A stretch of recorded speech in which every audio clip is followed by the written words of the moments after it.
Assalamu alaikum. My name is Maham Lateef and the topic of my presentation is Geriatric Urological Disorder and subtopic is Sexual Dysfunction.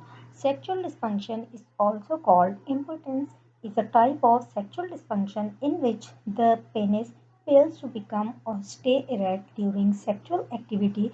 It is the most common sexual problem in men through its connection to self-image and to problem in sexual relationship. Erectile dysfunction can cause psychological harm. I will cover management and pharmacotherapy. Essentially, there are three levels to the management of erectile dysfunction. Level 1, mandate lifestyle and drug therapy modifications. Specifically, the patient should be instructed to modify smoking and alcohol use. The patient's drug regimen should be checked periodically to ensure that drugs associated with erectile dysfunction are not being prescribed. If necessary, psychosocial counseling should be provided. After careful consideration, oral medication for management of erectile dysfunction should be instituted. If level 1 therapies have been failed or are not acceptable to the patient, then level 2 therapy is instituted. These interventions include vacuum construction device to elicit an erection, intracavernous injections or transurethral inserts. Level 3 management involves placement of penile prosthesis. Pharmacotherapy. Any therapy directed at male sexual dysfunction must include the elimination of drugs causing adverse sexual effect. Drug therapy is directed primarily toward treatment of erectile dysfunction and includes hormonal therapy, bromocriptine, yohimbine, prostaglandin, sildenafil, tadalafil, vardenafil, and apomorphine. Testosterone. Primary hypogonadism with severe deficient serum level of bioavailable testosterone is the only appropriate indication for the use of androgen hormone therapy. The goal of androgen replacement therapy is to restore potency and libido by maintaining normal serum level of testosterone. Testosterone has no benefit in the treatment of eugonadal or mildly hypogonadal elderly men and actually may enhance the growth of undiagnosed adenocarcinoma of prostate or cause further erectile dysfunction. So testosterone therapy is not for the elderly man. Unless testosterone deficiency is severe, for example, if free testosterone serum levels are less than 7 to 8 pg per ml, testosterone replacement therapy will not improve the success rate of intercourse. Testosterone replacement in patients with primary hypogonadism generally restore libido and potency. In some patients with secondary hypogonadism caused by disorder of the hypothalamus and pituitary, gonadotropin releasing hormone analog can be administered to differentiate between the hypothalamic and pituitary abnormalities and to correct testosterone deficiency. Libido and potency then are restored. How should testosterone be used? Testosterone replacement therapy is available in several formulations including gels, topical bodies, scrotal patches, and intramuscular injections. Because of poor drug bioavailability, oral testosterone replacement therapy is less effective than parenteral testosterone in achieving normal serum testosterone level. Oral administration is also associated with the higher incidence of hepatotoxicity and adverse serum lipid effect.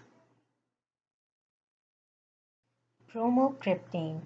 Hyperprolactinemia may be treated with the ergot alkaloid bromocriptine. Normalization of the serum prolactin level is mandatory if potency is to be restored. Even with the normalization of prolactin level, approximately 50% of the elderly male patients are unable to achieve erectile function and desire. Bromocriptine therapy may be initiated with twice daily 1.25 mg doses taken with the meal to minimize gastrointestinal upset.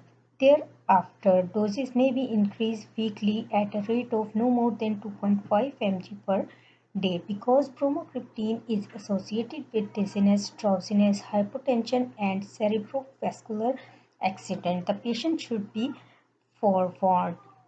Sildenafil. Sildenafil citrate is an orally active and selective inhibitor of CGMP specific phosphodiesterase type 5, the predominant phosphodiesterase isoenzyme metabolizing CGMP in the corpus cavernosum. Sildenafil facilitates an erection in response to sexual stimulation by enhancing the nitric oxide-induced relaxation of corpus cavernosal smooth muscle. The results of double-blind placebo-controlled clinical trial in men with erectile dysfunction of various causes have been demonstrated that the sildenafil significantly improves erectile function and the rate of successful sexual intercourse with therapeutic outcome approaching those of normal men of the same age. The typical dose of sildenafil is 50 mg orally taken 1 hour before sexual activity. Tadalafil, similarly to sildenafil, tadalafil is selective inhibitor of phosphodiesterase 5.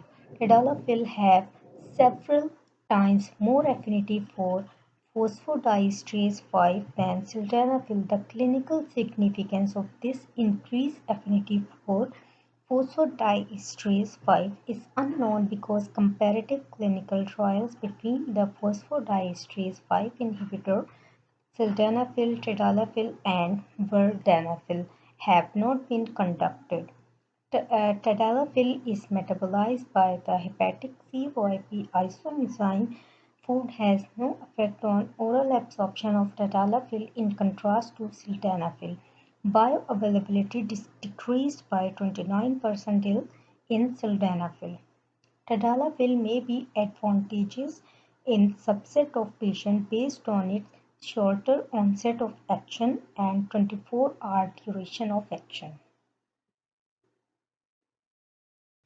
Specifically, patients with psychogenic and neurogenic erectile dysfunction are those with stable cardiovascular system and may prefer tadalafil because it offers a potential for multiple sessions of intercourse encounter with a single daily dose.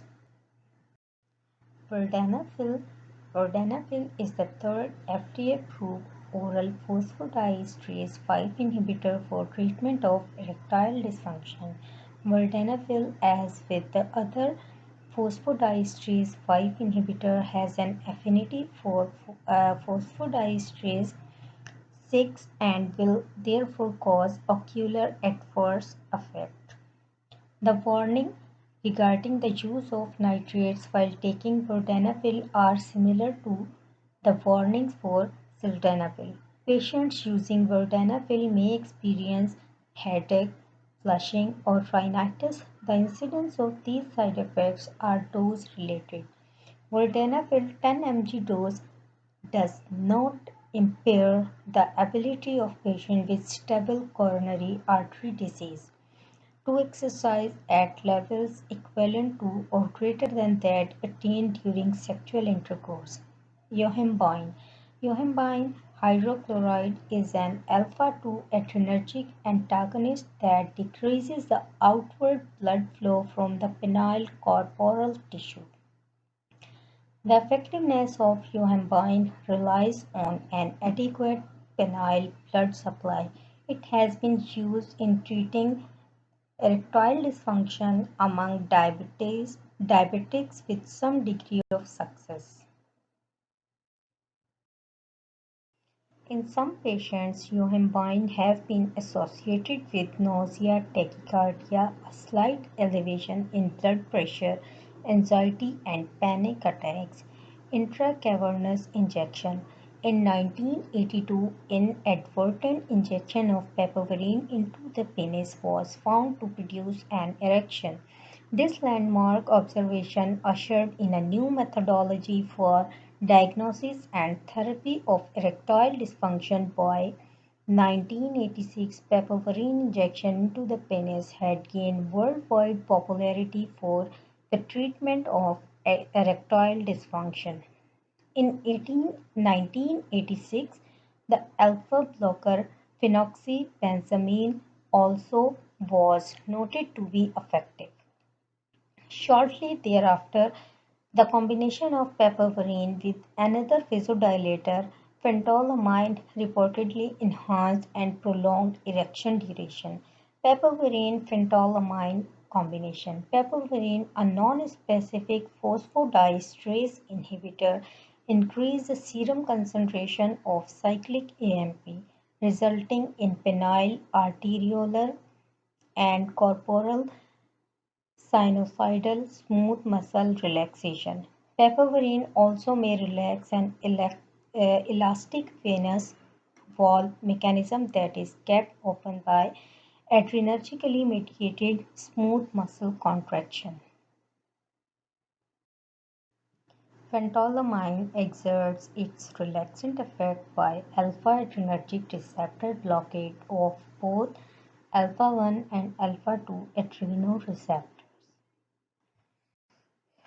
In addition, phentolamine also may have a direct, non-specific relaxant effect on vessels. The combined use of papaverine with phentolamine exerts a greater effect that would be experienced with either drug alone. Candidate for intracavernous injection therapy. Patients who have failed to obtain a satisfactory erection while on oral drug therapy such as sildenafil, tadalafil, yohimbine, or sublingual apomorphine are candidate for intracavernous injection of vasoactive drugs. The patient must have a complete medical workup to include assessment of penile arterial system. Doppler sonography of the penis identifies penile architecture, defines the thickness of any plaque, measures the diameter of cavernous arteries before and after vasodilation, and allows visualization of penile arteries. The non-invasive assessment of individual penile arteries is much more accurate than penile brachial pressure index (PBI). Now, case study: a 66-year-old man was referred to a urologist because he was experiencing a loss of interest in sexual activity. He describes the inability to maintain a firm erection for past 6 months in more than 75% of sexual attempts with his sexual partner. There are conditions. Uh, What signs and symptoms does have that would suggest the need for complete medical workshop for erectile dysfunction? Diagnosis: patient जो है उसे hypertension है, diabetes है और erectile dysfunction है पिछले 6 माह से, और जो पेशेंट है वो स्मोकिंग भी करता है। सबसे पहले ट्रीटमेंट में ये आएगा कि पेशेंट को अपना लाइफस्टाइल चेंज करना चाहिए, स्मोकिंग को छोड़ना चाहिए ताकि हाइपरटेंशन कंट्रोल हो सके। और एक बड़ी वजह है इरेक्टाइल डिसफंक्शन की स्मोकिंग। और इसके अलावा जो पेशेंट अभी करंटली जो मेडिकेशंस ले रहा है उसका कोई इफ़ेक्ट नहीं है, कोई लिंक नहीं है इरेक्टाइल डिसफंक्शन से, तो वो मेडिकेशंस कंटिन्यू कर सकता है। और ड्रग ऑफ चॉइस जो है इस पेशेंट के लिए वो सिल्डेनाफिल है 50 mg orally 1 hour before sexual activity according to his condition. Or patient should have sonography combined with Doppler analysis to assess the adequacy of his penile arterial blood flow. And other than that, the abnormal level of hormones is due to the age factor. This is all about my presentation. Thank you. Allah Hafiz.